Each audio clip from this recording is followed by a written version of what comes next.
Siya'y ating aminan. Alleluia,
Yahuwah Aba, makapangyarihan ka po sa lahat.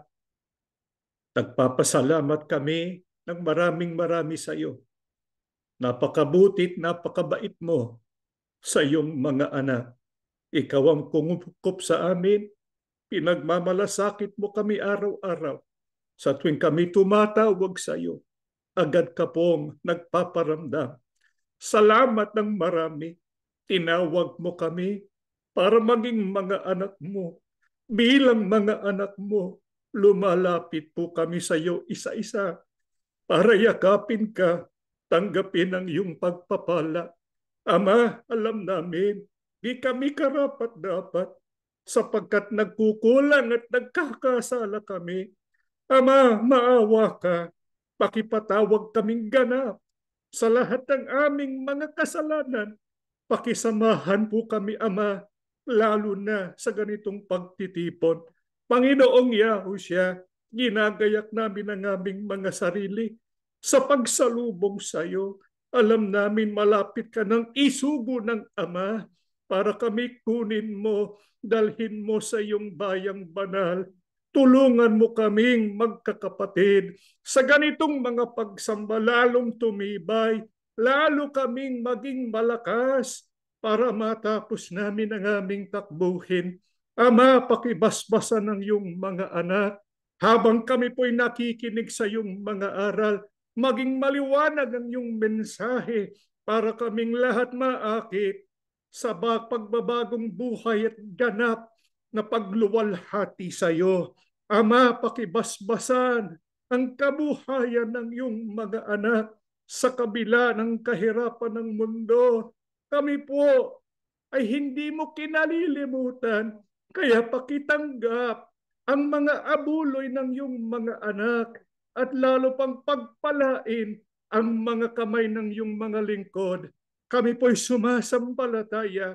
Dininig mo ng aming panalangin sa pangalan po ng aming tagapagligtas na si Yahushua HaMashiach. Amen.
Shabbat Shalom mga kapatid, tayo po ay nagpapasalamat ng marami dahil tayo ay muling natipon para po maisagawa natin ang ganitong mga pagsamba bilang po na mga tinawag ng Diyos.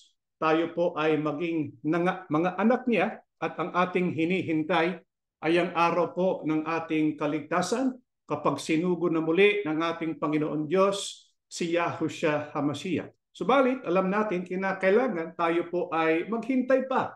At sa ating mga paghihintay, kinakailangan at inaakay tayo sa ganap na pagbabagong buhay at mabuhay tayo ng akay ng pananampalataya. Kaya habang tayo po ay naglalakbay, ano po ang dapat na maging kaukulan ng ating buhay? Magsimula po tayo sa ating unang pagbabasa sa unang Korinto 10:31. Kaya kung kayo'y nagsisikain man, o nagsisiinuman o anuman ang inyong ginagawa, gawin ninyo ang lahat sa ikaluluwalhati ng Diyos. Ayon po sa ating binasa, ano po ang ating kinauukulan bilang mga anak ng Diyos? Sa ano natin dapat paghusayin ang ating mga ginagawa sa pang-araw-araw na buhay? Ayon po sa ating binasa, ano man ang ating ginagawa, nagsisikain man, umiinom man, ano pong dapat nating gawin? Maluwalhati natin ang ating Diyos. Kaya saan man tayo naroroon, ano man ang ating ginagawa, ang tinatanong natin sa ating sarili, paano ko maluluwalhati si Yahuwah Abba? Paano ko maluluwalhati si Yahushua HaMashiach? Ito pong ating kaukulan bilang mga anak ng Diyos na sa paraan ng ating pamumuhay, maluwalhati ang Ama at ang kanyang dakilang anak. Kailan po natin ito'y dapat ganapin? Yung sabi, anuman ang inyong ginagawa. Kaya kahit po mabuti o masama ang ating kalagayan, sa lahat ng pagkakataon, dapat maluwalhati natin ang Ama. Sino po ang mga halimbawa na sa lahat ng mga pagkakataon ng kanilang buhay, nagawa nilang maluwalhati ang Diyos? Pakinggan po natin ang nakasulat po sa Daniel. Sa 1:5-7, iniutos din ng hari na mula sa kanyang sariling pagkain at inumin ang ibibigay sa kanila araw-araw. At pagkatapos ng 3 taong pagsasanay, maglilingkod na sila sa kanya. Kabilang sa mga napili ay si Daniel, Hanania, Mishael at Azaria na pawang mula sa lahi ni Huda. Pinalitan ni Ashpenaz ang kanilang mga pangalan. Si Daniel ay pinangalang Belteshazzar, si Hananiah ay Shadrach, si Mishael ay Meshach at si Azariah ay Abednego. Binasa po natin ay ang nangyari sa bayang Israel nung sila'y nasakop ng Babylonia. Ang nangunguna sa Babylonia ay si Nebuchadnezzar. Sa paghahari ni Nebuchadnezzar, yung Babylonia, sa tuwing nasasakop nila ang mga bayan o mga bansa, ang ginagawa nila, pinipili yung cream of the crop, yung pinakamahusay, yung merong mga potensyal, lalo na mula sa kanilang kabataan. Bakit po sila pinipili? Para sila po ay sanayin, para sila ilagay sa paglilingkod sa kaharian ng Babylonia. Pero meron pong mga katangi-tanging mga pinipili na sila po ay magkakaroon ng tungkulin kasabay yung hari. Ibig sabihin, maglilingkod sila dun po sa Royal Palace. Kapag kaganon, malaking biyaya. Sino po ang mga napili? Dahil sa kanilang potensyal, bagamat sila'y bata pa. Yung 4 na Ebreo, siguro kilala niyo po sila. Si Daniel, Hananiah, Mishael, at si Azariah. Pero binago ang kanilang pangalan. Bakit? Para makalimutan na nila yung kanilang nakaraan at bigyan sila ng bagong identity. Yun pong ginagawa ng Babylonia para sila ay maging talagang para sa Babylonia na. Ibig sabihin, parang inihantog na nila ang kanilang buhay para sa Babylonia. Kaya binago yung kanilang pangalan. Naging Belteshazzar, Shadrach, Meshach, at Abednego. Itong 4 na Ebreong ito, dahil sila po ay pinili para maging kasama ng hari. Espesyal ang kanilang treatment. Kung napansin po ninyo, pakakainin sila ng pagkain ng hari. Ang ipaiinom, yung masasarap na alak. Sapagkat ito'y nanggagaling mismo sa hari. Araw-araw itong ibibigay sa kanila, yung royal treatment, royal foods. Sapagkat sila magiging kapiling at kasama nila yung mismong hari. Kaya lang, may problema. Kasi sa Israel, hindi lahat ng pagkain pwedeng kainin. Merong mga pagkain na hindi kosher. Kasama doon yung pinakakain ng hari. Masarap nga, di ba? Pero hindi pwedeng tanggapin yun, hindi pwedeng kainin yun ng mga Ebreong ito. Kaya ano pong ginawa ng mga Ebreo? Sila po ay nagsabi, hindi namin pwedeng kainin yan. Kaya anong kanilang kinain? Puro vegetables, tsaka tubig. Sipin niyo po, tinanggihan yung masasarap na pagkain. Bakit? Sapagkat nais nilang maluwalhati sino? Si Yahuwah. Pagkain man, inumin man, anong gagawin nila? Maluwalhati ang Diyos. Nakita natin ito sa paninindigan ng 4 na Ebreong ito. Ngayon, pagkatapos noong 3 taon na pagsasanay, sila po'y pumarap sa hari. Yung hari nag-i-interview. Tinitingnan kung sino yung talagang makakapasa para sumama sa kanyang royal throne o sa kanyang royal office. Pakinggan po natin dito po sa Daniel 1:19 hanggang 20. Nakipag-usap ang hari sa kanila at napansin ng hari na wala ni isa man sa mga kabataan doon ang makahihigit kina Daniel, Hananaya, Mishael at Azariah. Kaya sila ang piniling maglingkod sa kanya. Sa lahat ng itinanong ng hari sa kanila, nakita niya na ang kanilang kaalaman ay 10 ulit na mas mahusay kaysa kaalaman ng mga salamangkero at engkantador sa buong kaharian niya. Dahil po niluwalhati ng 4 na Ebreo ang Diyos sa paraan ng pagkain at inumin. Alam niyo pong ginawa ni Yahuwah? Pinagkaloob sila ng pambihirang karunungan at kaalaman. Kaya nung dumating na ang pagkakataon na sila'y subukin ng Haring Nebuchadnezzar, pasadong-pasado. Napansin po ninyo yung sinabi ng hari, wala ni isa man sa kabataan sa buong Persia, sa buong Babylonia, ang nakita nila na higit doon po sa 4 na Ebreo. Sabi pa nga niya, ang kanilang kaalaman ay 10 ulit na mas mahusay kaysa kaalaman ng salamangkero at engkantador ng buong kaharian niya. Ibig sabihin, angat na angat. Kaya kung atin pong titingnan itong 4 na Ebreo, sa kanilang kinain at inumin, niluwalhati sino? Ang Diyos. Sa kanilang mga tungkulin, niluwalhati sino? Ang Diyos. Kaya maganda po ba ang kanilang kinabukasan? Opo, sipin nyo, batang-bata pa pero pinagkakatiwalaan na. Malayo ang kanilang mararatnan. Maganda ang kanilang kinabukasan. Kahit ang Israel nasakop ng Babylonia, pero sila, parang hindi sila nasakop sapagkat sila ay maglilingkod kasama sino? Yung hari mismo.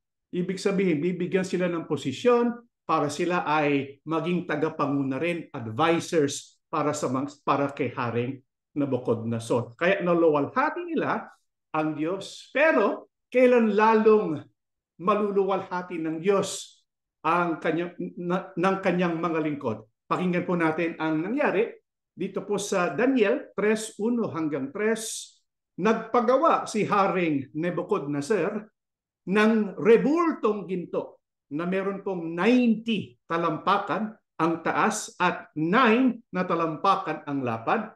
Ipinatayo niya ito sa kapatagan ng Dura sa lalawigan ng Babylonia. Pagkatapos, pinatawag ni Haring Nebuchadnezzar ang mga gobernador, mga mayor, mga komisyoner, mga tagapayo, mga ingat-yaman, mga hukom, at iba pang mga opisyal ng lalawigan para dumalo sa pagtatalaga ng nasabing rebulto. Nang naroon na sila nakatayo sa harap ng rebulto, meron pong nangyari.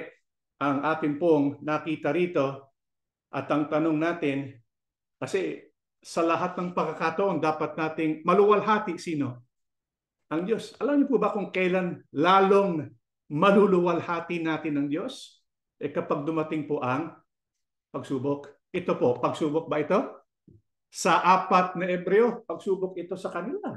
Bakit? Maganda na kanilang posisyon Pero, merong pinagagawa ang hari. Ano po yun? Ang pinagagawa ng hari ay pagdating ng araw, sila po ay luluhod doon po sa rebulto. Kaya nga nagpatawag si Haring Nebuchadnezzar ng isang pagpupulong. Ito po yung pagtatalaga ng nasabing rebulto. Ito ay parang pagsamba parang pagtitipon nila. Sasambahin nila yung rebulto. Gaano kalaki itong rebultong ito? Malaki. 90 talampakan. Yun po ay 90 feet. Diba? Yung pong taas, 90 feet. Ilang stories ba yun? 2 stories yun, no? Ay, 9 stories siguro. 9 stories na building. Mataas yun. tapos yung width ay 9 feet. Kaya malaki itong rebultong ito. Ito pong kanilang pagtitipon na ito, El Grande na pagtitipon. Kaya sa pagtitipong ito, ano pong dapat gawin? Tuloy natin ang pagbasa sa 4:6. Sumigaw ang tagapagbalita, kayong mga nanggaling sa iba't ibang bansa, lahi at wika, kapag narinig ninyo ang tunog ng tambuli, flauta, kodyapi, alpa at iba pang mga instrumento, lumuhod kayo agad at sumamba sa rebultong itinayo ni Haring Nebuchadnezzar. Ang sino mang hindi sasamba ay agad na itatapon sa naglalablab na hurno. Ano po ang dapat gawin? Pagdating po ng araw na kanilang pagtatalagahan yun pong rebultong ginawa ni Nebuchadnezzar, meron pong tutunog na tambuli, flauta. Pag narinig yung tunog na yon, anong dapat gawin? Lahat ng tao ay agad sasamba sa rebultong tinayo ni Haring Nebuchadnezzar. Paano kapag merong hindi ginawa yun, hindi lumuhod doon po sa rebultong tinayo? Sabi, ito'y babala, matinding babala, itatapon saan? Sa naglalablab na hurno. Matinding problema yon.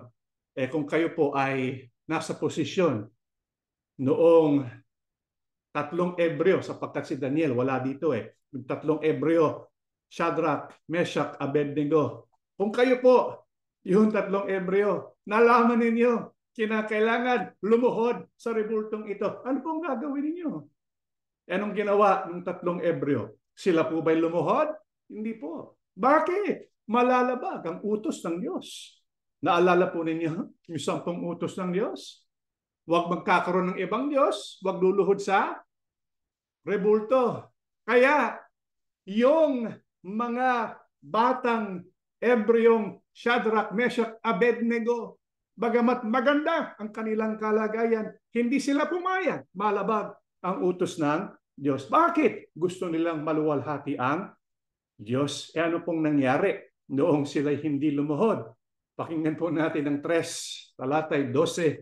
Ngunit may ilang mga Hudyong hindi sumunod sa inyong utos. Hinto muna tayo dyan. Meron kasing nakapansin Merong mga naiinggit sa tatlong Ebreo. Bakit sila naiinggit? Bata. Tapos sila ay Ebreo. Pero sila ay nasa mataas na posisyon. Kaya talaga hindi maiiwasan yung inggit Kayong mga nainggit, simple binabantayan sila. Alam nila siguro, labag yun sa kanilang relihiyon. Pero ano po ang ginawa nitong mga nakapansin? Nagsumbong sa hari. Kaya agad lumapit sa hari, tapos nagsumbong sa hari. Sinabi, merong ilang mga Hudyo, hindi sumunod sa inyong utos. Sila po ay sina Shadrach, Meshach, at Abednego. Sila ang mga taong pinamahala ninyo sa lalawigan ng Babylonia. Hindi nila iginagalang ang inyong mga Diyos at hindi sila sumasamba sa gintong rebulto na pinatayo ninyo. Kaya ano po ang sinumbong nitong naiinggit na taong ito? Dahil gusto niyang mapahamak yun pong tatlong Ebreo, si Shadrach, Meshach at Abednego. Nagsumbong, sinabi hindi sila sumamba, hindi ginalang ang inyong mga Diyos. Ano po napansin po ninyo sa tatlong Ebreo? Binago man ang kanilang pangalan, pero hindi nila mabagong kanilang puso. Bakit? Yung puso nila binigay na kanino? Sa Diyos. Nanindigan sila Suko na sila sa Diyos, hindi sa hari. Ang Diyos ang numero 1 para sa kanila, hindi trabaho, hindi po posisyon. Para sa kanila, yung prioridad ay ang kanilang kaugnayan kanino? Sa Diyos. Kaya dapat ay tularan natin ang si Shadrach, Meshach at Abednego. Nung nalaman ng hari na itong si Shadrach, Meshach at Abednego hindi po lumuhod doon po sa rebulto, anong nangyari? Dito po sa 13:15, nang marinig yun ng hari, nagalit siya ng husto. Kaya pinatawag niya sina Shadrach, Meshach at Abednego. Nang dumating sila, tinanong sila ng hari, totoo bang hindi ninyo iginagalang ang aking mga Diyos at hindi kayo sumamba sa rebultong ginto na pinatayo ko? Ngayon, inuutusan ko kayong sumamba sa rebultong kapag narinig ninyo ang tunog ng mga instrumento. Dahil kung hindi, ipapatapon ko kayo sa naglalagablab na horno. Tingnan natin kung may Diyos na makapagliligtas sa inyo. Ano pong pinagawa ni Haring Nabucodonosor? Pinatawag niya yung tatlong Hebreo sa tindi ng galit niya. Galit na galit siya, pero binigyan sila ng isa pang pagkakataon. Sumamba kayo doon sa rebulto. Pinag-utos niya. Tapos, nagbigay pa siya ng hamon eh. Hindi kayo maliligtas ng Diyos ninyo sa horno. Ayaw niyong sumamba sa Diyos ko? Sige, dadalhin ko kayo sa horno. Tingnan natin kung kaya kayong iligtas ng Diyos ninyo. Tinamon yung tatlong Hebreo. Anong sagot ang tatlong Hebreo? Pakinggan po natin. Dito po sa 16, 18 hanggang 18, sumagot silang tatlo. Mahal na hari, wala po kaming masasabi tungkol dyan. Kung talaga pong ganyan ang mangyayari, ililigtas kami ng Diyos na aming pinaglilingkuran mula sa naglalagablab na horno. Ililigtas niya kami mula sa inyong mga kamay. Pero kung hindi man niya kami iligtas, gusto naming malaman mo na hindi pa rin kami maglilingkod sa iyong mga Diyos o sasamba sa rebultong ginto na pinatayo ninyo. Ano po ang sinabi ng tatlong Hebreo nung sila ay binigyan ng pagkakataon na sumamba sa rebulto para hindi sila maitapon sa naglalagablab na horno? Ang sabi po ng tatlong Hebreo, kung kami man ay itapon nyo, dalhin nyo sa naglalagablab na horno, anong sabi nila?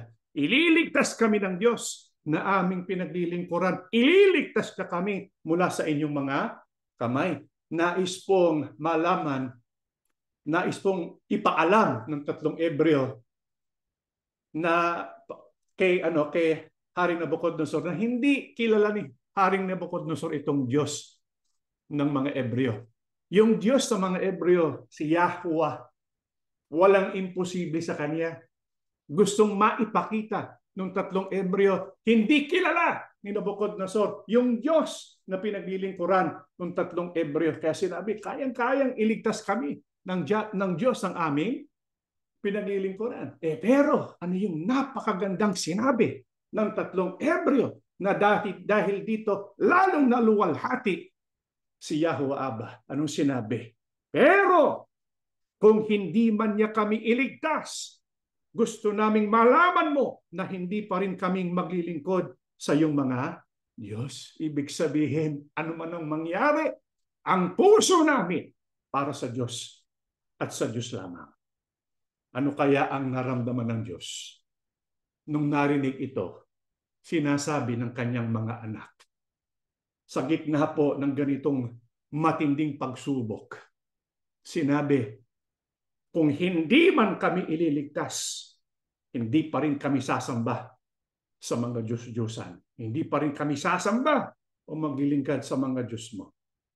Mga kapatid, naluwalhati ng tatlong Hebreo si Yahweh Abba.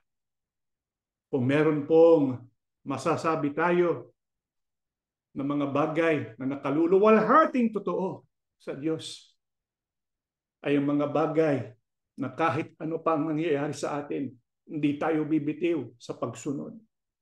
Ito po ba ay matutularan natin? Maaari dumaraan tayo sa iba't ibang pagsubok. Kaya ba natin tularan ang tatlong Hebreo, ang paninindigan nila? Ako po may sakit, pero kahit ako hindi pagalingin, sasamba pa rin ako at pupuri pa rin. Bagamat wala na akong trabaho, naghahanap ng trabaho. Bagamat kahit wala akong trabaho, sasamba't pupuri pa rin ako. Magagawa ba natin yun, mga kapatid? Na bagamat tayo ay nasa isang sitwasyon, isang masamang sitwasyon, magagawa ba nating sabihin, ano man ang mangyari sa akin, sasamba pa rin ako. Ang sabi po ni Apostol Pablo, sa lahat ng pagkakataon, mabuti man, masama man, piliin natin maluwalhati ang Diyos. Kapag tayo nasa isang sitwasyon na mahirap, yun po'y pagkakataon para lalo nating maluwalhati ang ating Diyos. Nung nanindigan itong tatlong Ebreo, ano pong nangyari sa kanila? Pakinggan po natin 19:22. Dahil sa sagot nilang yun, lalo pang nagalit ang hari sa kanila at kitang-kita ito sa kanyang muka. Kaya iniutos niyang painitin pa ang hurno ng 7 ulit dahil sa pinainit pang lalo ng hari ang hurno, namatay ang mga sundalong nagtapon sa kanila dahil sa lagablab ng apoy, dahil sa paninindigan ng tatlong Ebreo, lalong tumindi yung pagsubok. Napansin po ninyo? Sa galit ng hari, ang sabi, lalo pang pinainit yung hurno ng 7 ulit. Sa sobrang init, nung tinapon na yung tatlong Ebreo nakagapos, yung mga sundalo nagtapon sa tatlong Ebreo ay namatay. Dahil sa tinding init ng hurno. Kaya tinapon nga yung tatlong Ebreo doon po sa hurno. Ano pong nangyari sa kanila sa loob ng urno? Pakinggan po natin 24 hanggang 25. Habang nakatingin si Haring Nebuchadnezzar, bigla siyang tumayo sa laki ng kanyang pagkamangha. Tinanong niya ang kanyang mga opisyal, hindi ba 3 lang ang tinapon sa apoy? Sumagot sila, opo, mahal na hari. Sinabi ng hari, tingnan ninyo, 4 na ang nakikita kong palakad-lakad sa gitna ng apoy. Hindi na sila nakagapos at hindi sila nasusunog. At ang isa sa kanila ay parang Diyos. Nung tinapon po yung tatlong Ebreo doon po sa hurno, bilang tao, anong iisipin natin mangyari? Tutumba sila, masusunog sila, mamamatay sila. Anong hindi mo iisipin na mangyayari? Makikita mo silang naglalakad-lakad. Yeah? Yun ay kakaiba. Kaya nga nung nakita yun ng hari, anong nangyari, anong ginawa niya? Napatayo siya. Sa tindi ng kanyang pagkamangha. Nangyari na ba sa inyo mga kapatid? Nakaupo kayo, pero meron ko yung nakita. Sa tindi ng nakita ninyo, manghang-mangha kayo, bigla kayo napatayo. Ito nangyari doon po sa hari. Sapagkat hindi niya maisip, yung mga sundalong nagtapon sa kanila doon, namatay sa dahil sa matinding init, sila'y nasa gitna ng horno, pero parang walang nangyayari sa kanila. Hindi lang sila nakatayo, di ba? Hindi lang sila nakatayo, palakad-lakad pa. Bakit nangyari yun? Bakit hindi po sila napahamak ng apoy? Sapagkat meron pong pang-apat . Nakita niyo po yung nakita ng hari? Meron siyang nakita. Pero hindi niya alam kung sino yung pang-apat. Kaya ang sabi niya, parang Diyos. Yung sinugo ng Diyos sa isang anghel. Bakit? Para protektahan yung tatlong Ebreo. Anong katumbas nun? Sinamahan ni Yahuwah, sinamahan ng Diyos yung tatlong Ebreo sa loob ng hurno. Kasi kung hindi sila sinamahan ng Diyos, matutumba sila. Pero kung dahil sinamahan sila ng Diyos, nakatayo pa rin sila sa hurno. Napansin niyo po yung mga kapatid? Mga kapatid, meron po tayong dapat matutunan kapag nangyayari ito sa ating buhay. Kung ang Diyos man ay pumayag, tayo ay mapunta sa hurno, metaphorically speaking, ang natitiyak natin, sinong kasama natin? Ang Diyos. Yan ang naisipapansin ng Diyos. Yung mga lingkod niya na lumuluwalhati sa Kanya, di kailanman pababayaan. Dumating man sila sa pagkakataon, itapon man sila sa isang hurno. Ang Diyos kasama nila. Ano pong ang nangyari pagkatapos nito? Pakinggan po natin 26, 27. Kaya lumapit si Nabucodonosor sa pintuan ng naglalagablab na hurno at tinawag sila, Shadrach, Meshach at Abednego, mga lingkod ng kataas-taasang Diyos. Mga kapatid, napansin po ninyo yung pagbabago ng pag-iisip ni Nabucodonosor. Ano ang dating iniisip niya tungkol sa Diyos ng tatlong Hebreo? Diyos ninyo. Ngayon, anong sabi niya? Kataas-taasang Diyos. Ibig sabihin, ang Diyos na makapangyarihan sa lahat. Lumabas kayo riyan. Hali kayo rito. At lumabas silang tatlo mula sa hurno. Pagkatapos, nagtipon sa kanila ang mga gobernador, mayor, komisyoner, at ang iba pang mga opisyal ng hari at nakita nilang hindi man lang sila napinsala ng apoy, ni hindi nag-amoy usok ang kanilang buhok at damit. Isipin niyo po yun, mga kapatid, yung mga sundalo, ano nangyari sa kanila? Sila'y namatay on the spot. Lumapit lang sa hurno. Pero itong tatlong Hebreo, paglabas nila mula sa hurno, paglabas nila, anong napansin ng mga opisyales? Napansin po nila, hindi nag-amoy usok ang kanilang buhok o kanilang damit. Sino po ang nagpreserba sa kanila? Si Yahuwah. Hindi lang yun. Pagkatapos nito, anong pinagpasyahan ng Haring Nabucodonosor? Pakinggan po natin 28 hanggang 30, dahil dito sinabi ng hari, purihin ang Diyos ni Shadrach, Meshach at Abednego. Nagsugo siya ng kanyang anghel para iligtas ang kanyang mga lingkod na nagtiwala sa kanya. Hindi nila sinunod ang aking utos. Minabuti pa nilang mapatapon sa apoy kaysa sumamba sa alinmang Diyos maliban sa kanilang Diyos. Kaya iniutos ko na ang sino mang tao sa alinmang bansa, lahi o wika na magsasalita ng masama laban sa Diyos ni Shadrach, Meshach at Abednego ay pagpuputol-putulin ang katawan at wawasakin ang kanilang mga bahay, sapagkat walang Diyos na makapagliligtas katulad ng kanilang Diyos. At binigyan ng hari sina Shadrach, Meshach at Abednego ng mas mataas pang tungkulin sa lalawigan ng Babylonia. Mga kapatid, si Shadrach, Meshach, Abednego pumasok sa hurno. Pero hindi sila pinabayaan. Sinamahan sila ng Diyos. Si Shadrach, Meshach, Abednego lumabas ng hurno. At pagkatapos noon, anong pinasya ng hari? Lahat ng mga tao bawal magsalita ng masama laban sa Diyos ng tatlong Hebreo. Kaya sino pong naluwalhati? Sino ang naluwalhati? Si Yahuwah. Nung nanindigan yung tatlong Hebreo, niluwalhati nila si Yahuwah. Pero paglabas sa urno, maging yung hari mismo, niluwalhati rin si Yahuwah. Bakit? Dahil sa panindigan ng tatlong Hebreo. Pero hindi lang yon. Ano pa ang pinagpasyahan ng hari? Yung tatlo, si Shadrach, Meshach at Abednego, binigyan pa ng mas mataas na tungkulin sa lalawigan ng Babylonia. Kaya napabuti yung tatlong Hebreo. Kaya ito dapat natin isipin, mga kapatid. Kapag tayo po ay nasa loob ng hurno, number 1, kasama natin sino? Ang Diyos.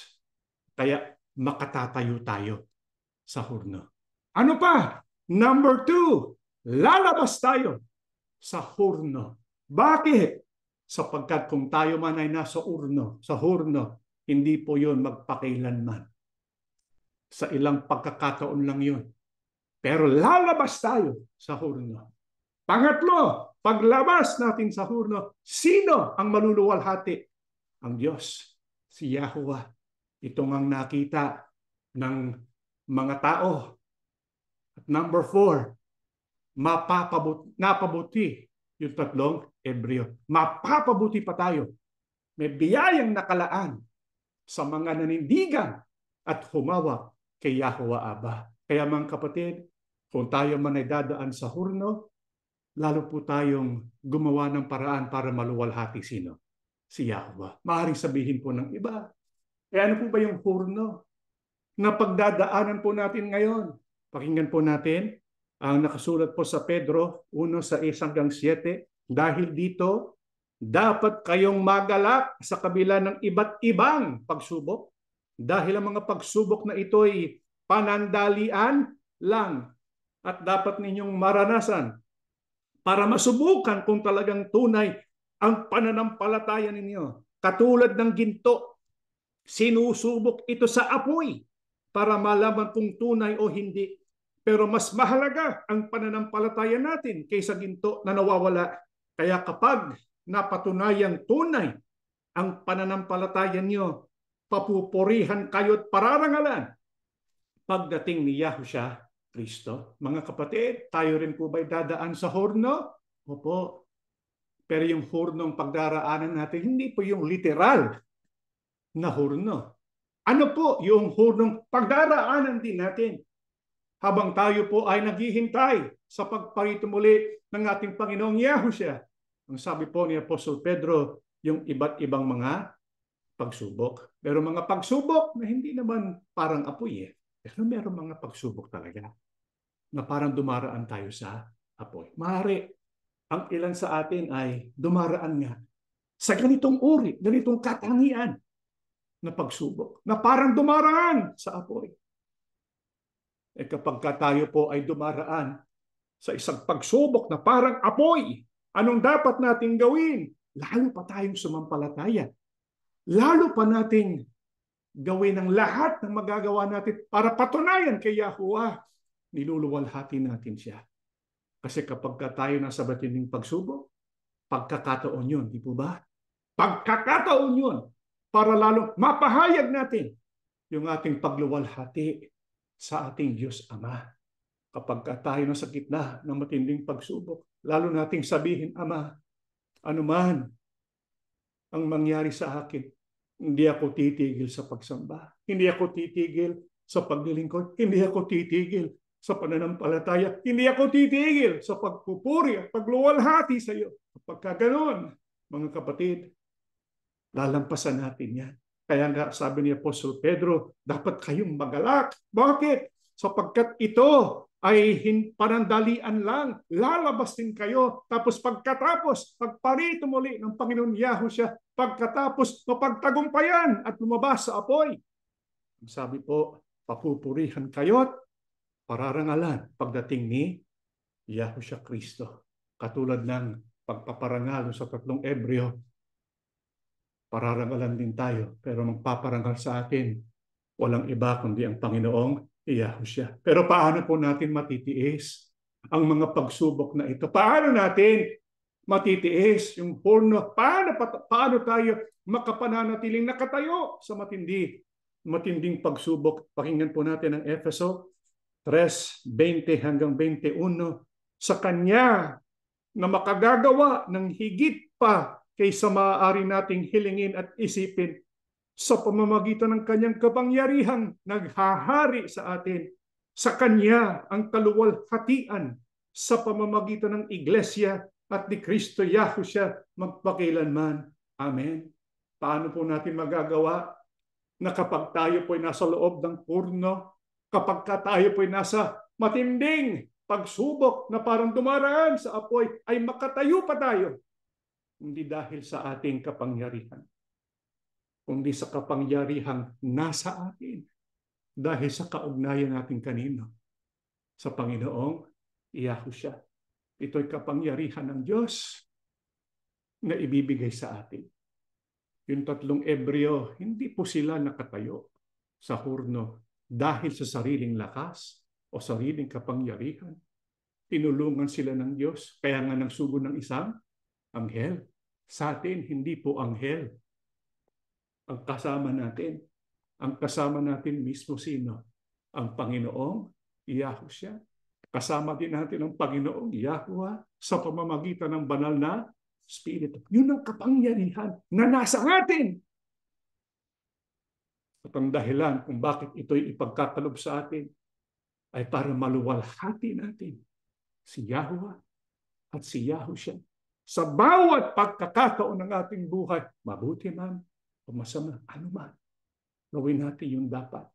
Purihin natin ang Ama.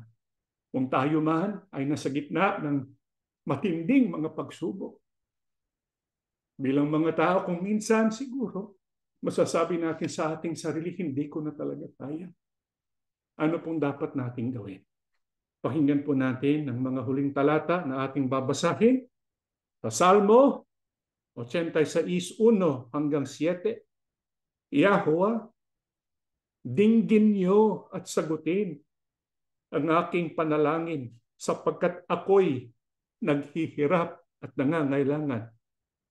Ingatan niyo ang buhay ko dahil ako'y tapat sa inyo. Kayong aking Diyos, iligtas niyo ang iyong lingkod na nagtitiwala sa inyo. Yahweh, maawa kayo sa akin dahil buong araw akong tumatawag sa inyo. Bigyan niyo ng kagalakan ang iyong lingkod. Yahweh, dahil sa iyo ako nananalangin. Tunay na napakabuti niyo at mapagpatawad at puno ng pag-ibig sa lahat ng tumatawag sa inyo. Pakinggan niyo ang aking dalangin, Yahweh. Ang pagsusumamo ko'y dinggin. Tumatawag ako sa inyo sa oras ng kagipitan dahil sinasagot niyo ako. Mga kapatid, kung tayo po'y nahihirapan, nangangailangan, nagigipit sa matinding hirap, kapag tayo dumaraan sa matinding kalungkutan, kapag tayo nasa bingit ng kamatayan, anong dapat nating gawin? Tumawag tayo kay Yahweh. Bakit dapat tayo tumawag kay Yahweh? Sapagkat siya ay naaawa sa atin at puno ng pag-ibig sa lahat ng tumatawag sa Kanya. Sabihin natin sa Diyos, Yahweh Abba, nandito ako, matindi ang pagsubok, hirap na hirap ako. Ang aking kahilingan, tulungan po ako, iligtas po ako, bigyan ako ng kagalakan. Pero ano man ang mangyari, ito ang aking pasya ng aking puso. Ano man ang mangyari, ikaw ang aking Ama, ikaw ang aking paglilingkuran, ikaw ang aking mamahalin. Kapag kaganyan ang ating puso at paninindigan, mararamdaman natin ang kanyang pagsasama. At pag naramdaman natin ang kanyang pagsasama, kahit nasa gitna tayo ng hurno, makatatayo tayo at magtatagumpay tayo at tayo pararangalan ng ating Ama. Tayo po'y tumayo at tayo po'y mananalangin. Ama naming Diyos, Yahweh Abba, ikaw po ang aming pinaglilingkuran. Ang aming buong puso nakalaan sa iyo. Mahal na mahal ka namin. Dama namin ang iyong pagsasama, pag-iingat. Damang-dama namin, pinalalakas mo kami kapag kami dumaraan sa mga pagsubok ng buhay.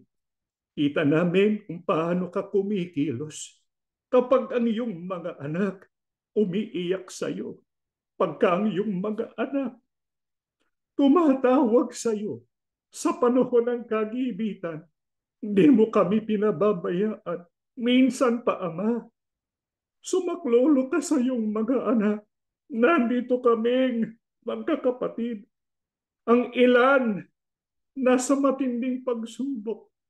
Ang ilan may dinadalang karamdaman na apektadong buong sambahayan. Ikaw nang bahala, Ama. Sumasampalataya kami.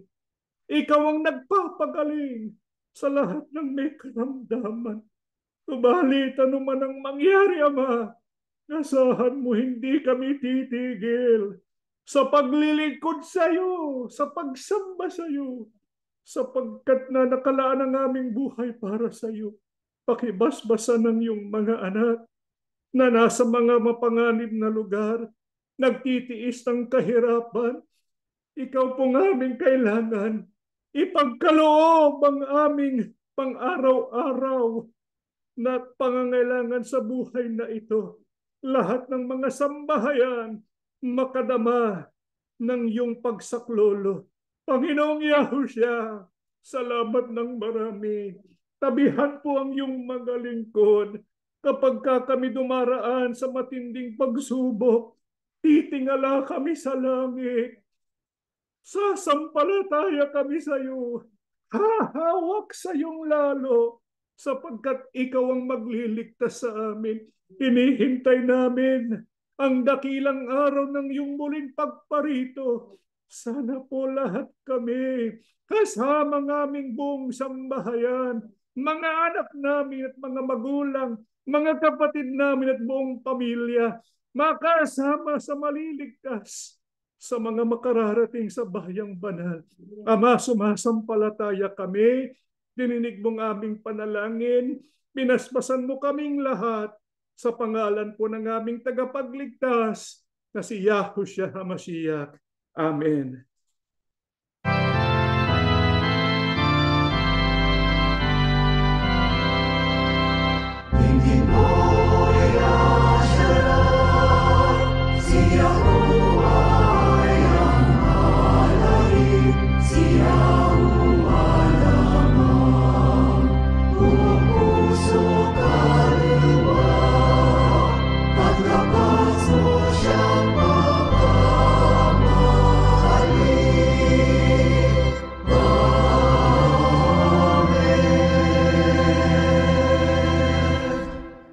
Ang walang malo na pag-ibig at masaganang awa ni Yahuwah Abba, ang biyaya at kapangyarihan ni Yahushua HaMashiach, at ang laging pagsama ng banal na Espiritu, sumaating lahat ngayon at magpakilanman. Amen. Mga kapatid, konting paalala lang po. First of all, this coming March the 1st ay isasagawa po natin ang ating BLP class. Ito po 3 p.m. Pacific Standard Time. Ito ay kasabay ng ating in-person gathering doon po sa Fresno. Kaya ang magiging schedule natin sa March the 1st, 12 noon yung ating pagsamba at BLP 3 p.m. Pacific Standard Time. Dahil po ito in-person, meron po tayong venue sa lahat po na makadadalo o kaya interesado na makasama in-person. Pakisabi po sa amin para maibigay po namin yung exact address ng venue doon po sa Fresno. Again, this is for March the 1st, 2025. At dito po isasabay natin yung ating pong Bible Literacy Project class.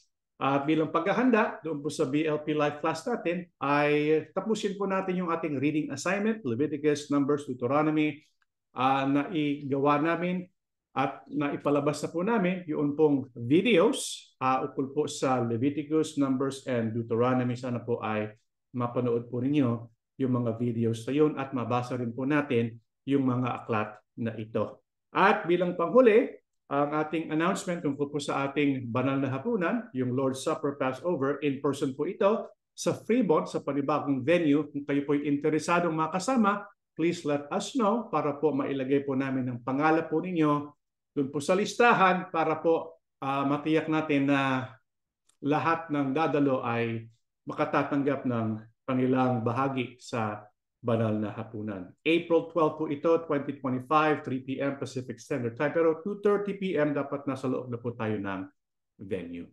Natatapos na po ang ating pagsamba. May Yahuwah Abba and Yahushua HaMashiach bless all of us.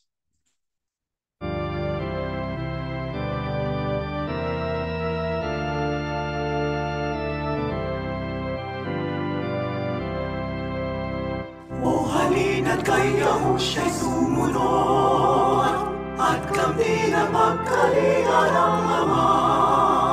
Tuparin ang utos niya, tayo'y magpakatatag, at sa panig natin ang Amang banal. Panghawakan ang